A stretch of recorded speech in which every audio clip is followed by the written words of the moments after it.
এইটা ছিল স্কুল থেকে আমার যাওয়া প্রথম ট্যুর। আমরা সকলে মিলে এসেছিলাম কাঠপুতুল নামে একটি গ্রামে, যেখানে কাঠের তৈরি বিভিন্ন রকমের জিনিসপত্র পাওয়া যেত। শিল্পীদের হাতের কাজ এতটা নিখুঁত ছিল যে দেখে চোখ জুড়িয়ে যাচ্ছিল।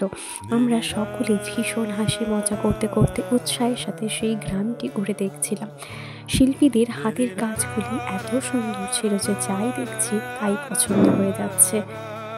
ভীষণ হাসি মজার সাথে দিনটি কাটালাম এবং সেই গ্রামের অপূর্ব প্রাকৃতিক সৌন্দর্য দেখতে দেখতে বাড়ি ফিরছিলাম এবং সকলে মিলে হই হুল্লোড় করতে করতে একসাথে আসছিলাম।